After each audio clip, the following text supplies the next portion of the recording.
Welcome, welcome, welcome. I am on my own this afternoon. Precious is feeling a little under the weather, so it is up to me to educate and entertain all by my lonesome this afternoon. So hopefully I can keep everyone awake and keep everything interesting. Anyone who's unfamiliar, this show is Sell Like a CPCU. We are put on by the Agents and Brokers Interest Group, which is part of the CPCU Society, and we sell. We help you sell. We give you tips, tricks, hacks, tools, all kinds of stuff to sell at a high level, and to do it, as a top of the industry professional. So that being said, as usual, help us get the message out there. Like, comment, subscribe, share, hit the notification bell, retweet this. If you are watching on something other than YouTube, if you are watching on Facebook, if you're watching on Twitter, please throw us a sub on YouTube if you have a YouTube account. It helps us with the algorithm. You're basically, subbing to the Agents and Brokers Interest Group channel on YouTube, and that really helps us. And there's other stuff that we put out from time to time. So it's not just Sell Like a CPCU. We have some great, kind of roundtable discussions on there, and you'll see some content already preloaded. We also do profiles of other agents and brokers, which really helps to, identify people that are in the industry and see what they're doing. I mean, some people have some really awesome freaking careers in this industry, and so it's fun to take a look at what they're doing.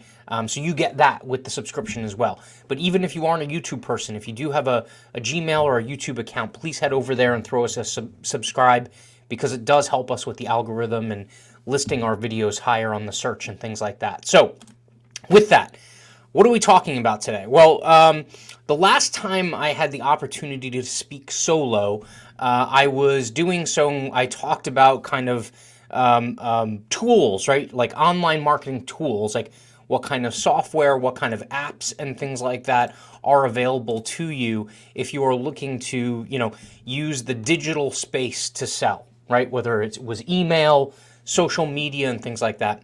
So when presented with all of that information, a lot of the feedback that I typically get is, wow, that's a lot. Like, where do I even start? Like, how do I even, where would I even begin? Is it on my website? Is it on my social media? Is it somewhere else? Like, what's the first thing I pick up or do or set up? And so that's why I wanted to do this episode. So we're going to be talking about 101. How do you get up and running? Okay. How do you, how do you just get that first at bat and get to first base, so to speak, right? In terms of online digital sales and content creation. So the first thing I'm going to say is, if you're part of a larger organization and the larger organization wants to make a commitment to online and digital selling and sales and marketing, and also branding, which they're probably doing right now already, they probably have some kind of like enterprise firm that helps them, or some other contractors out there that help them. And so this might be something where you could actually add on to the services that are already being provided. And they might already have a platform all ready to go, and you just kind of show up and provide your expertise, right? Like, that's the ideal scenario. It's also the Cadillac, right? It costs the most amount of money. And for the most part, you're typically going to have buy-in of more than just yourself, right? Like, it's very rare, unless you're sitting in the C-suite, that your online sales and marketing efforts are going to be met with this, huge match of money from your employer to get this enterprise, digital marketing firm on board to help you sell. What you will get the option of doing is, like I said, tacking on to, maybe they'll already have a firm that's doing branding, and they can help you with right out of the gate, like package solution, right? Now, that's like, that is one way to do it. Most people don't have that, okay? Most people don't have access to that. Or if they want to do it online and things like that, the company will undergo those expenditures for the company's marketing and the company's branding. They won't necessarily do it for an individual, okay? So if you're an individual in sales, where the heck do you get started? Well, this is the most powerful thing that has ever come across. This is basically what would be considered, I believe, the third the third industrial revolution or technological revolution in this world's history. Okay, a smartphone is extremely powerful. The vast majority of people that have them barely use them for any amount of their capabilities, least of all their ability for online sales and marketing. Okay, so and there are tons of people that use just this, right? Whether it's an iPhone, a Samsung, whatever, a smartphone, they use it to make $100,000-$200,000 a year selling things or things or services online. All right. So how do they go about doing it? I can tell you right now that based off of our typical viewership, you probably have a LinkedIn account. Like more than likely, you have a LinkedIn account where you've at least kind of like used it as your resume for the most part, kept track of your certifications, maybe even every so often you go on to kind of like dabble and talk about, or see what other people are talking about, or what professional articles are being shared, or what news is being shared about other, insurance companies or brokerages and things like that are in the marketplace.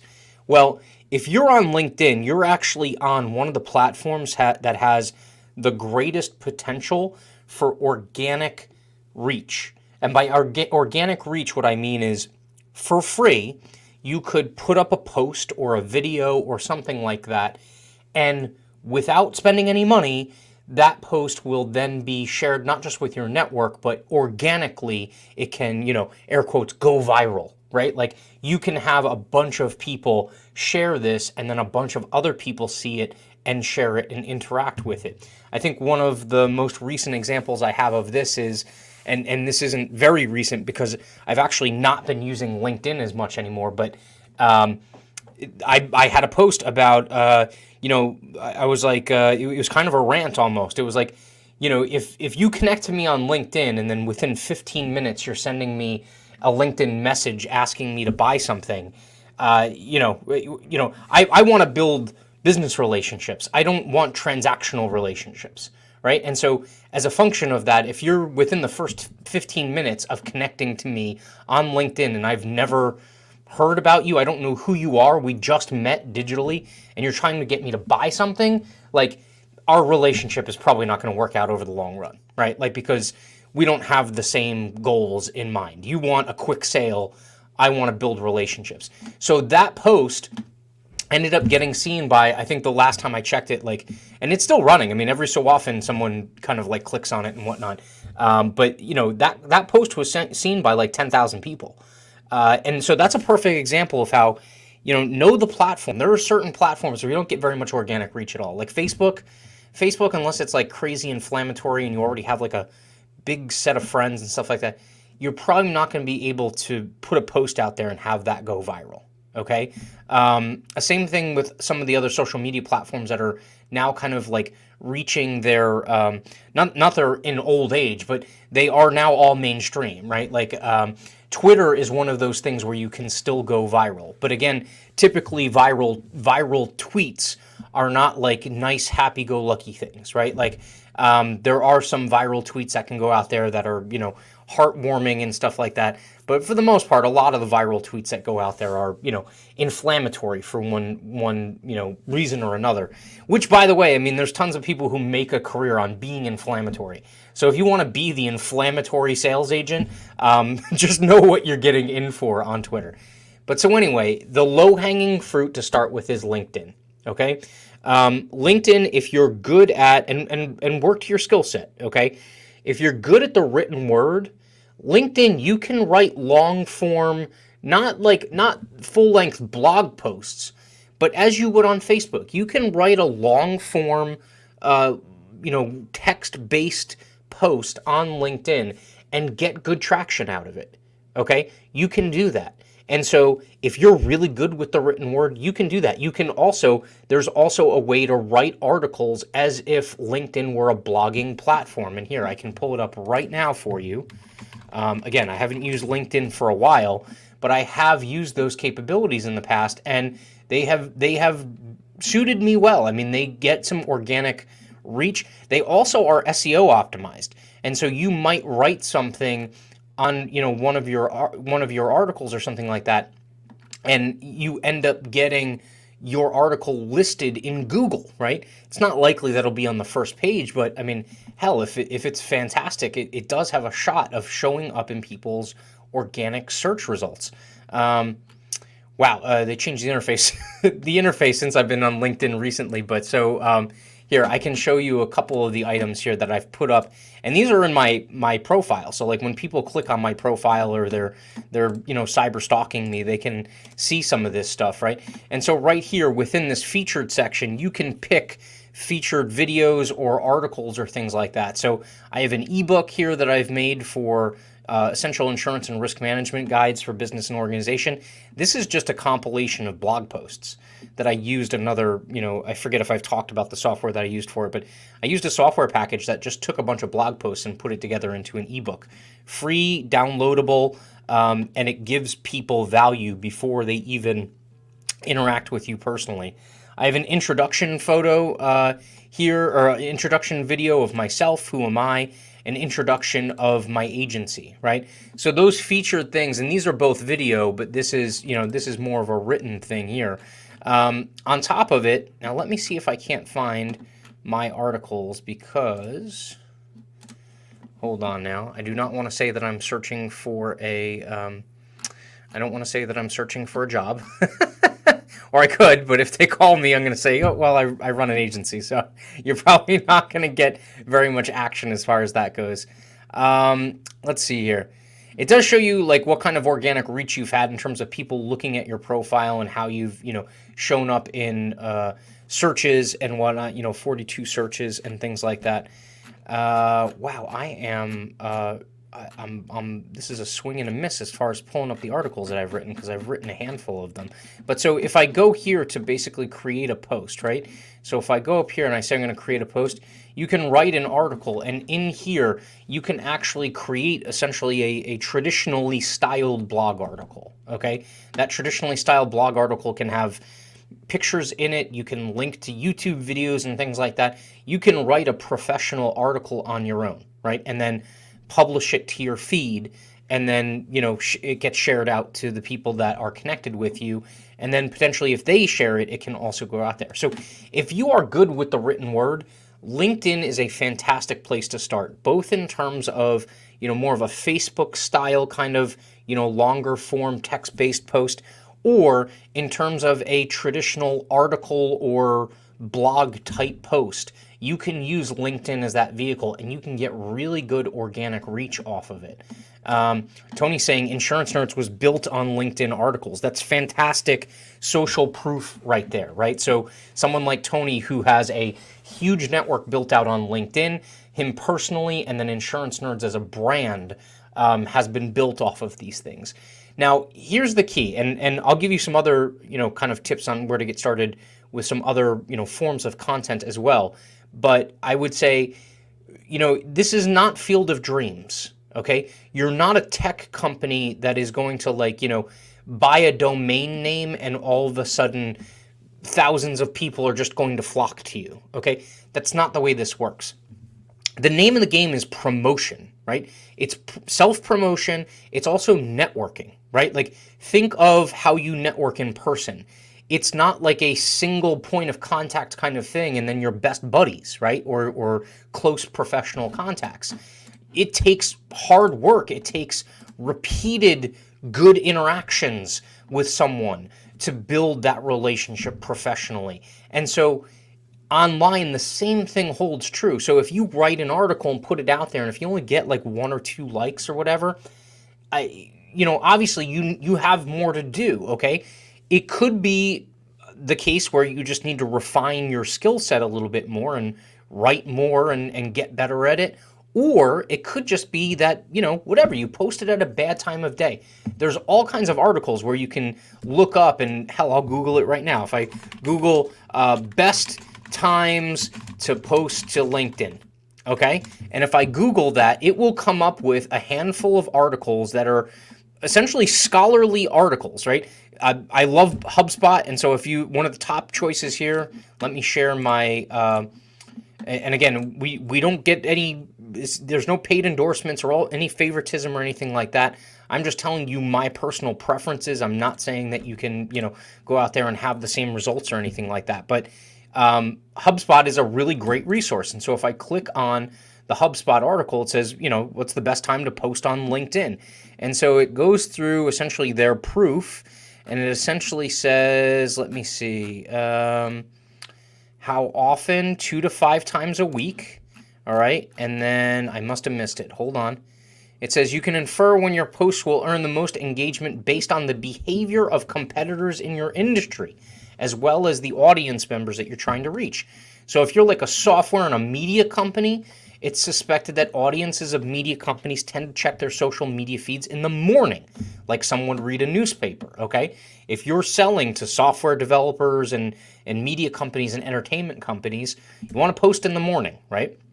If you're looking to work with healthcare companies or higher education, mid-morning, so basically 10 a.m. in the time zone that you're in or looking to work in, to early afternoon, close to 2. So those kind of like bookends on either end of lunchtime, right? 10 to 2 is a good window.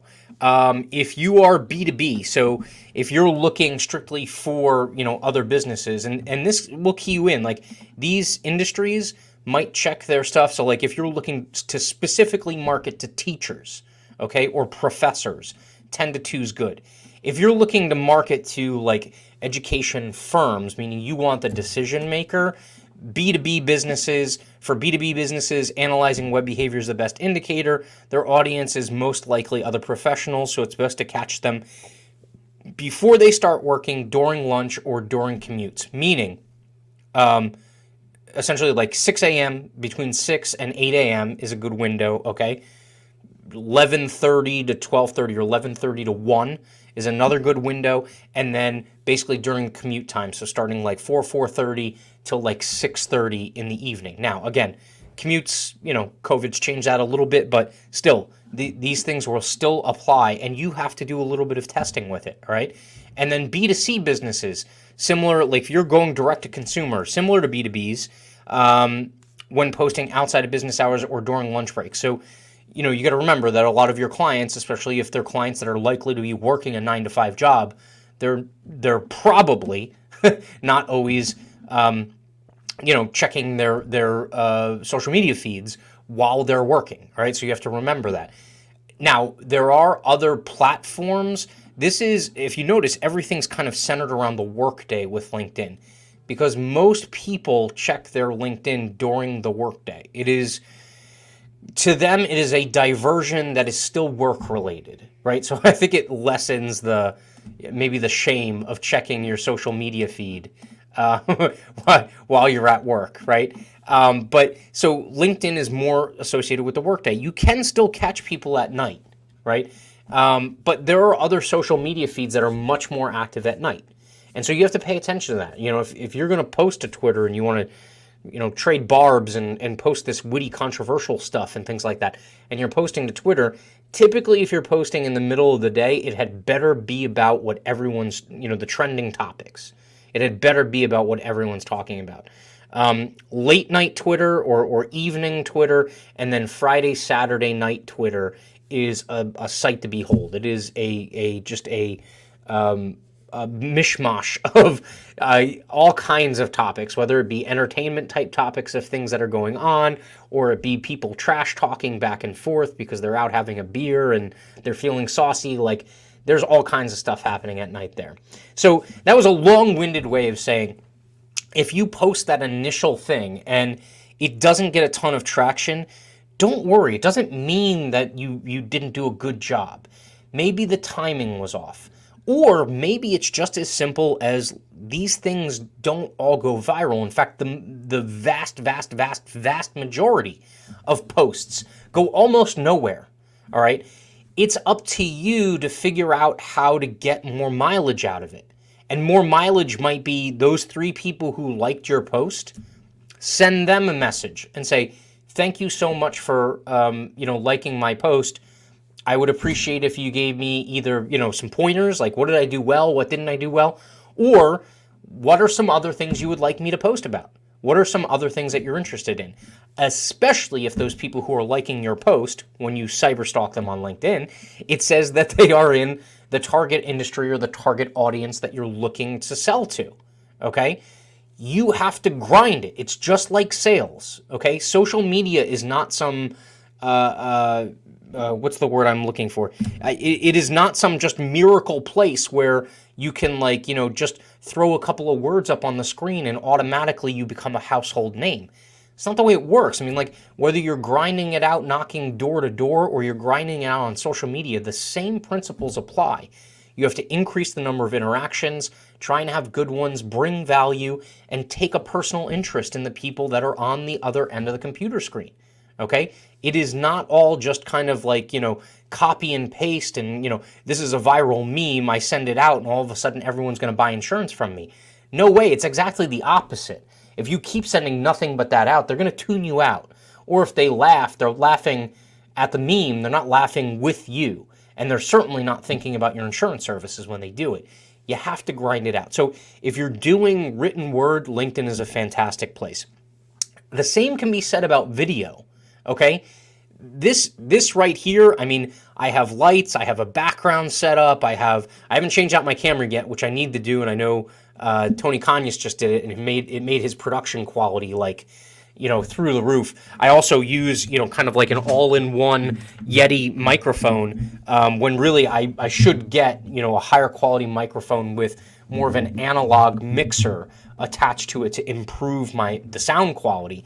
I'm also using software like StreamYard to take this and send it out to multiple places, as well as give me a mock production studio. There's also crazy other things like getting OBS, which is an open source production software package. You don't have to do all that. Okay? To get started, you can bootstrap your process. Okay? It's as simple as taking a selfie video.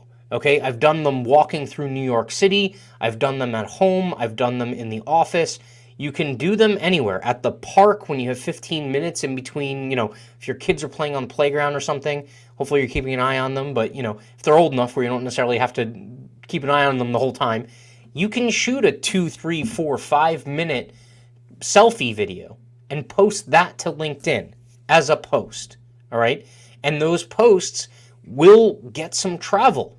Okay? You also have to remember that if you're posting natively to LinkedIn, that if you try and post something that's 30 minutes long, it's not going to be good because, one, people are not looking to watch a 30-minute video if they're on LinkedIn.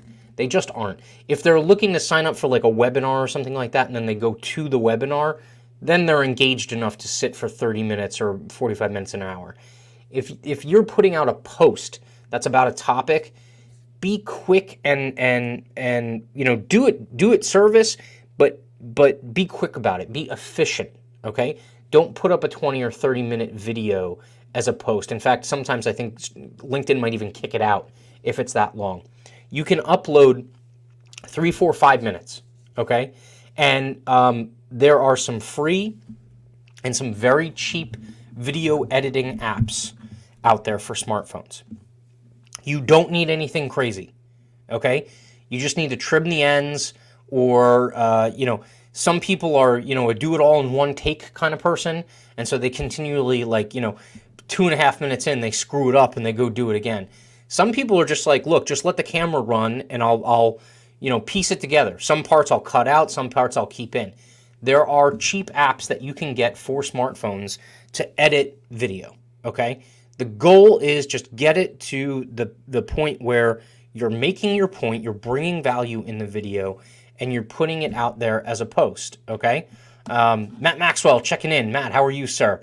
And so that is the crux of it. You're just putting out a 2, 3, 4, 5-minute video that has a purpose. And make sure, and I've talked about this in a prior episode, the last time I was solo and Precious was out, was I talked about knowing your audience. Like, know which niche or which group or which individuals you're going after, right? Get really granular about it. I believe the example I used last time was Portuguese bakeries in Newark, New Jersey, right? film yourself walking through Newark, okay?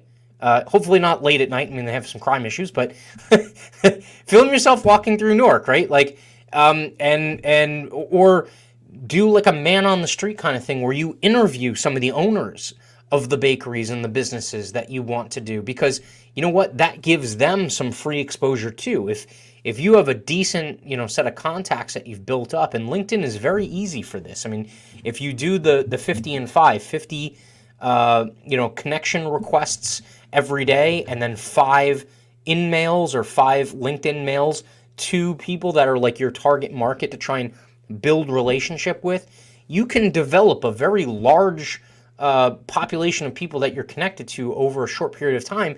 And that means that you can also broadcast to those people. And so if your target market is, bakers, Portuguese bakers in Newark, New Jersey, interview some of the bakery owners, interview some of the companies and the delivery companies that are working with them, right? Tell those people, and this is the gold standard of picking a niche, right? Your niche should have a core, right? So if it's the bakeries, that's fantastic. Then you have a second level or a second layer to that niche, which is the support companies, right? The companies that are the suppliers, the shippers, the delivery companies, the companies that do the paper goods and things like that. All of that is that second layer, okay? And you can use that network and do a 2, 3, 4, 5 minute man on the street interview. Like, hey, this is Matt. I'm here with, Joe, and he runs this, such and such bakery on 4th Street. We were just talking about, some of the issues with whatever, the price of flour. How do you deal with that, Joe? And interview Joe. Let Joe get some exposure for his business. And that also is value where you haven't had to sell them anything. All it's taken is a couple of minutes.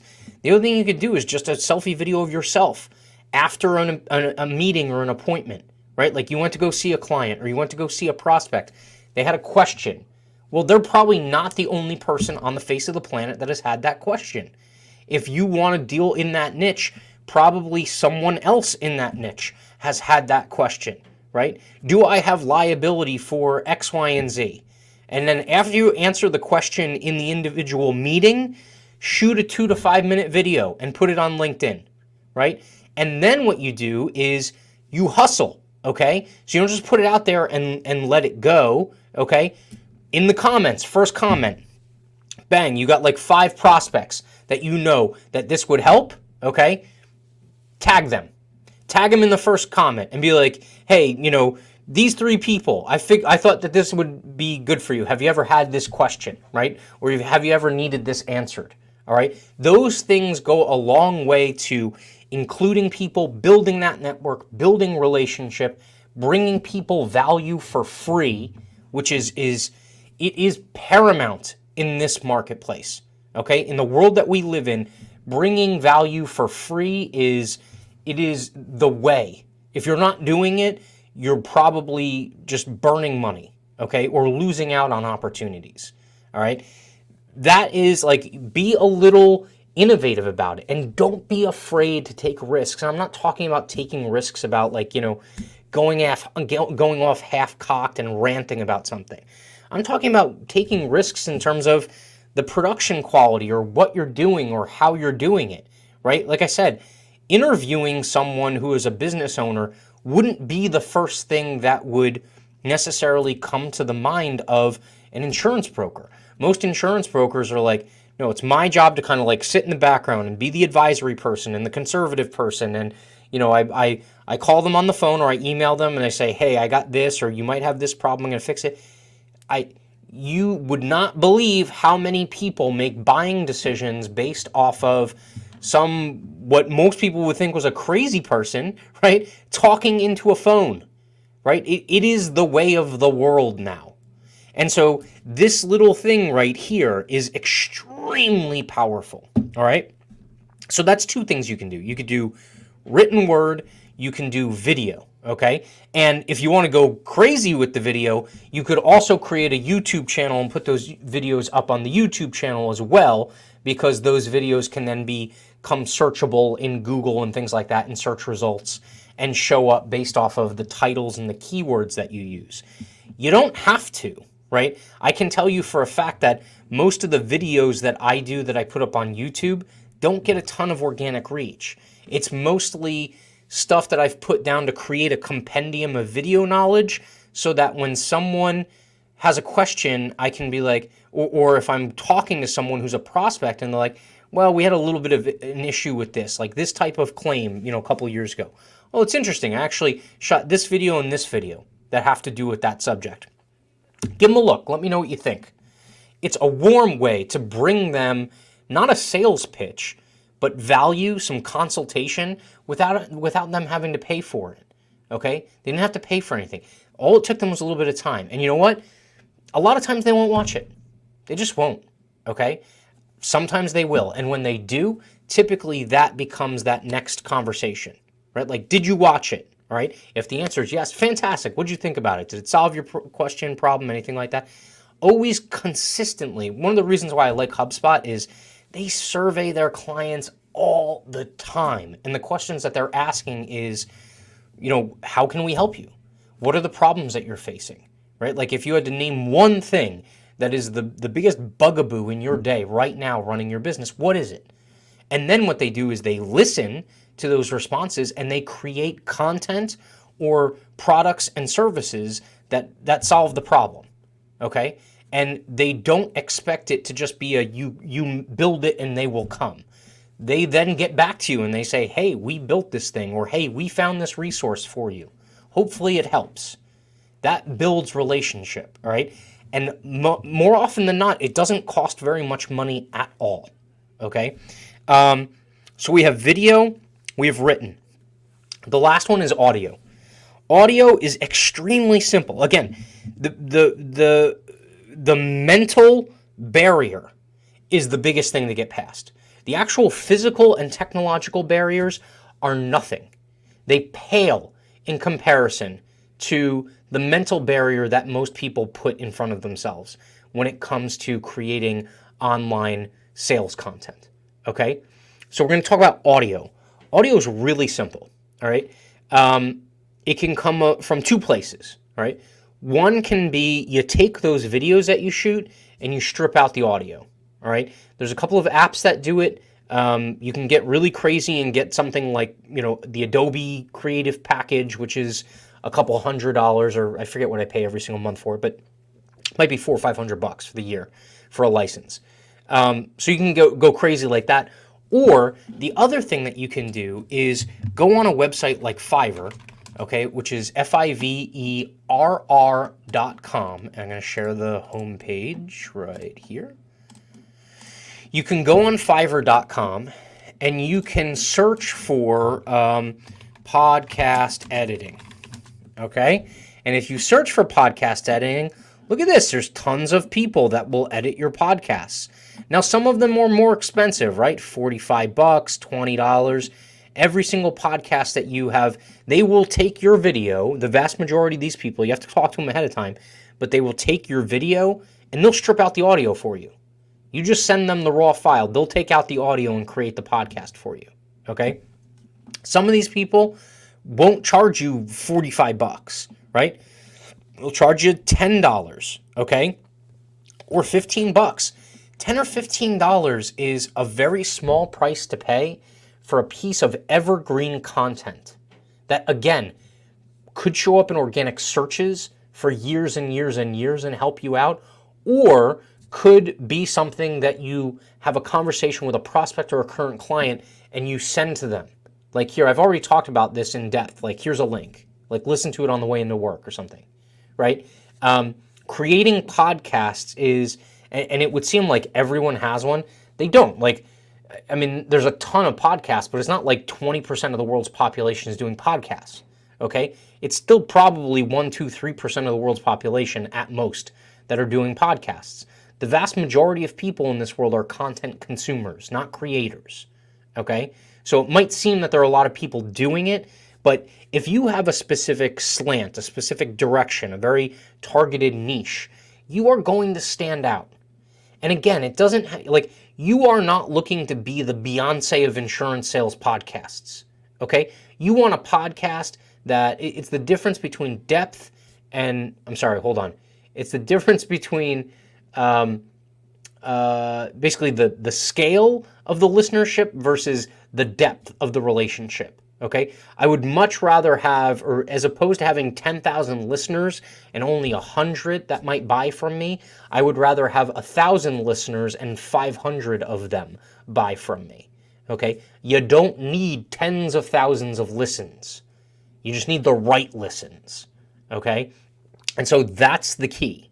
So you can go on Fiverr and send someone either the raw audio or the video. The other way to do raw audio or video is really simple. Okay, audio, I've done podcasts in the past where it was just the memo app. Okay, there's literally something that is just a memo app, okay, on your phone, and you just use that to record, it says voice memos, right? You just use that to record a, 20, 30-minute conversation or interview with someone. It could just be you sitting there talking, but you need to be interesting. Okay, if you're not interesting, also the content's not going to work. All right, but if you have a way about you where you can present audibly, and then bring some people in. Okay, the first episode of your podcast, the first video you shoot, the first article that you write can be this kind of like introduce yourself post or introduce yourself piece of content. Okay, who am I?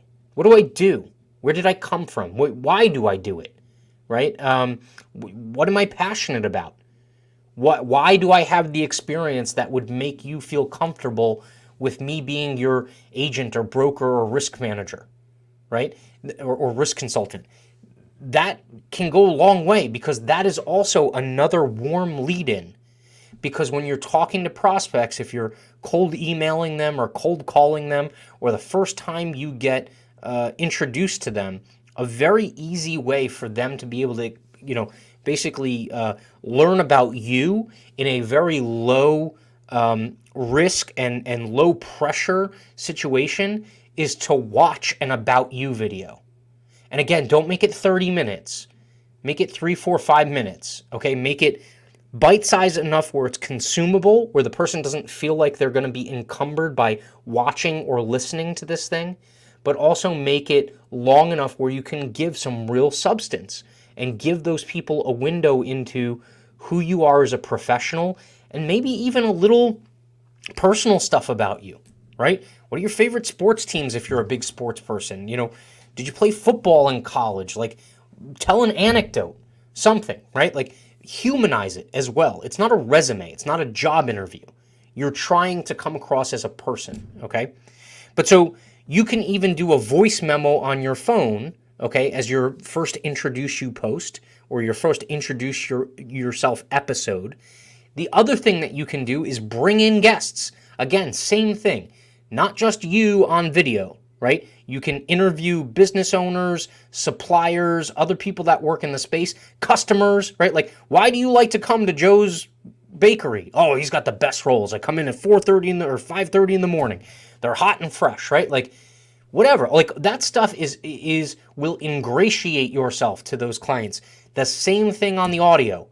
Bring in people to talk about themselves.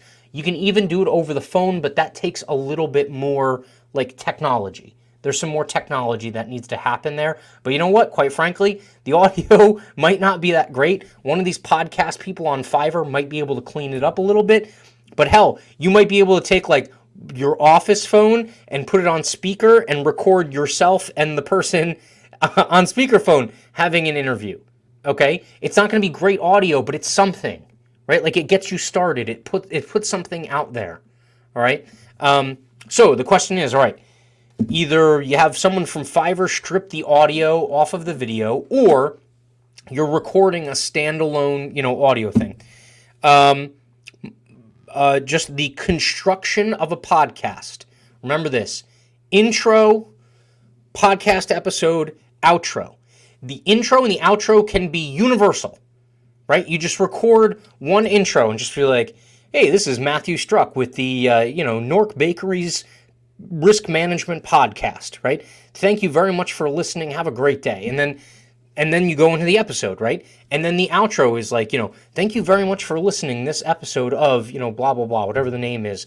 Please remember to, leave us a subscribe or follow and, help us out. Reach out to us if you have any needs for, insurance or risk management services for your bakery or, production company, whatever. Right? So that outro can also be universal. So you record the intro and the outro, and when you go to that professional to construct the podcast, tell them this is the intro, this is the outro, here is the podcast body. Can you recommend some background music for the intro and the outro, right? And then once you get one of these people on Fiverr to do it for you, you can get them to do it over and over and over again, and they'll understand the setup. So then for them, it's just a matter of like keeping the front and back the same, and then just take the episode out and put the new one in. Clean up the audio, done. And it's really easy for them. They like it. They will continue to give you a good price because it's repeat business. It's really easy, okay? You also don't need to do that. It can just be a long-form podcast where you're essentially just, hey, this is episode 15. I'm with, whatever, and then just go through it and then just memorize your intro and outro. So you don't need any editing or anything like that, okay? Once you have that file, all right, you're going to head over to a website called Anchor.fm. Anchor as in the boat anchor, okay? Let's see, hold on. Let me make sure that I am, and I will actually show you, this is a podcast that I am building for a brand new live show. These analytics are not correct because I know for a fact that we do not have this many listens. Hold on. The Anchor is showing me old data from another podcast. Well, we'll go with it. Anyway, it'll make things look better than they really are.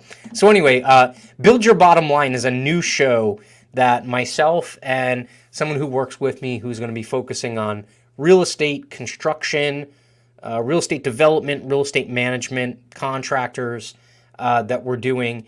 And so we take our live broadcast, strip out the audio, and put it into a podcast.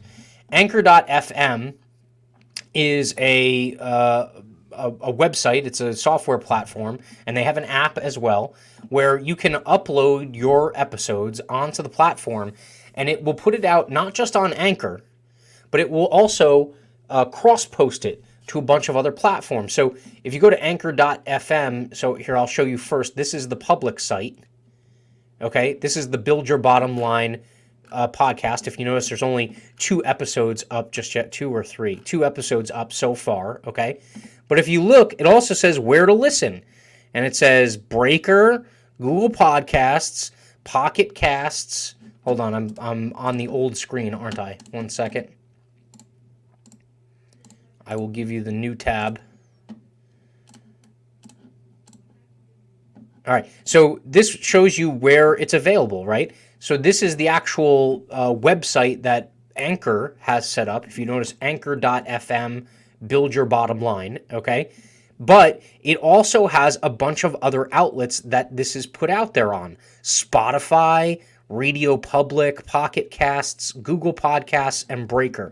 And because this is new, eventually within the next week or so, Apple Podcasts will show up on here as well. So on most of the major, and pretty much all of the major podcast platforms, you get it out to, this is free. It is a free website. You can literally create a podcast for free. Anyone can do it, okay? Even your crazy neighbor who loves cats, okay, can create an I Love Cats podcast for free. I don't understand. If you're in sales and you don't have some kind of creative content like this, or videos on LinkedIn, or articles and long form posts on LinkedIn, I don't know what to tell you. Like you are missing the boat. Okay, but this is super easy. It's pretty intuitive. I mean, there's some tips and tricks as far as hashtags and things like that you can put on some of these posts and whatnot. But just getting started, you will begin to see what works and what doesn't work. You have to test. You have to be innovative. And again, you have to be willing to take risks, right? But in addition to that, this is the last kind of pointer I will give you. Once you get to the point where you're creating content, whether it's articles, podcasts, videos, the ecosystem of content creators helps everyone get built up. Okay, the podcasts, the video content creators, the writers that get a lot of traction and a lot of spread and basically can broadcast their message and their content to a lot of people. They collaborate with others. So, for instance, a lot of the podcasts that I do, I will invite someone else on who does a podcast, and they'll come on my show, and we'll do an interview on a topic, and then there's kind of an understanding where then I will reciprocate. I will go on their show, and it helps you get this cross-pollination, okay? It helps you get this cross-pollination of your audience is brought, they're brought to the attention of your audience and vice versa. And so people within their audience, and it should, it doesn't always have to be this way, but try and get podcasts and content creators that are somewhat related to what you're doing, okay? It could be somewhere else in the insurance industry, or it could be something completely different. It could be people that podcast and create about finance and financial products and lending. It could be someone who talks about, machinery maintenance, or a leasing professional, or whatever, HR, right? Like an attorney. All of these kinds of people that do these podcasts and video vlogs and write articles, collaborate with them, okay? Part of your business development process typically in networking isn't to network to find just potential clients. It is to find other professionals that are working with the same people that you want to work with. And so you want to develop a camaraderie. You want to develop a one hand washes the other type of relationship. The same thing can be said about content, okay? Your sales, online sales content is only going to be able to be broadcast to your audience if you're never on anyone else's content, and vice versa. So you both have a vested interest in collaborating, okay? And so find other outlets that you can ghostwrite for, or do a tandem article where you write part of it and they write part of it. Find a podcast or a vlog that is going to tackle a specific subject, and you want to be, the risk management or insurance person on the panel, okay? There are a lot of these where, look, some of the most fun, they're challenging to lead. Like if you're leading it, it's challenging. But the most fun and most productive ones that I've had, it wasn't just me and one other person. It was me and like 4 other people as a panel, whether I was on the panel or I was moderating, because now you're getting not just your audience that's watching these people, they bring their audience to your platform. And so you might only have a couple of hundred connections, but if you get 4 or 5 people together that have a couple of hundred connections, that's 1,000 or a couple thousand connections that all of you can broadcast and say, tomorrow at 3 p.m., we're going to have a panel where we're going to be talking about X, Y, and Z. I'd love for you to check it out live or on the recorded version, right? Very simple. It's very simple. And so, it's a simple concept. It, like anything else in sales or marketing, it takes sweat equity. It takes effort. It takes time. You have to seek out those outlets. That's the other thing. If you consume content, but all the content that you consume is for entertainment purposes, take a little bit of that time that you use for entertainment and consume some content that is in line with your professional goals. And whatever that has to do, like whatever that has to be, like I'm like I said, find an attorney, a CPA, whatever, a mechanic, like people that are working in that space that do professional content, and link up with them, reach out to them, okay? Offer them that quid pro quo kind of thing, right? Like you come on mine, I'll come on yours, right? Like you interview me, I'll interview you, right? that is a collaboration that will benefit both of you.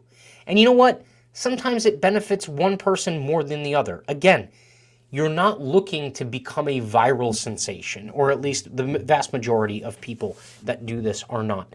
You're looking to get in front of people that normally you wouldn't be able to.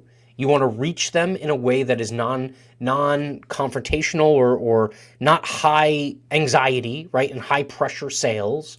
And you want to introduce yourself in an unassuming way and just be like, look, you already know me. You know, you've watched 3 of my videos and commented already. Let's have a deeper conversation, okay?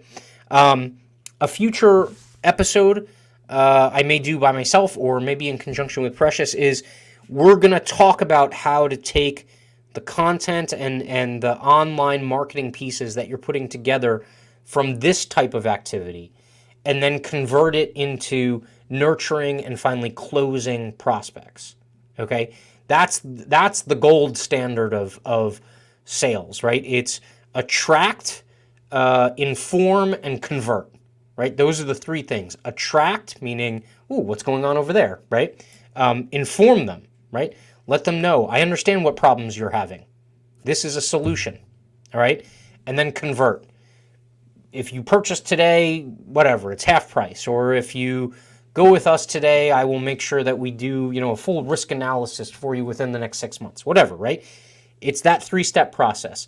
Attract, inform, convert. And once you get that down, you can begin to see the fruits of your labor. But it is a process. And so once you start to attract, that's not the end of the game. That's just the beginning. So we'll have to do a future episode on those, next 2 steps in terms of that sales process. So with that, I want to say thank you for bearing with me and just me. Precious, hopefully, knock on wood, will be feeling better next week.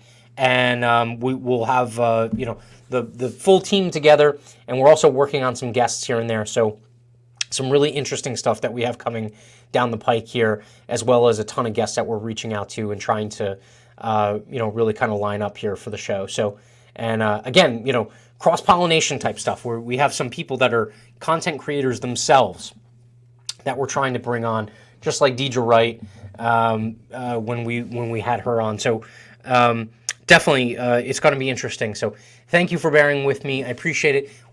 We will be back on next week, usual time, Wednesday, 3 p.m. Again, remember, like, comment, subscribe, share, hit the notification bell. And again, if you are watching on something other than YouTube and you have a YouTube account, please take 2 seconds to hop over to YouTube, check out the channel. Just search in YouTube CPCU space ABIG. It'll be like the first 1 or 2 results that come up. Just go to the channel, throw it a sub, and help us out with the algorithm. Look, I appreciate you all very much, and we will see you next week.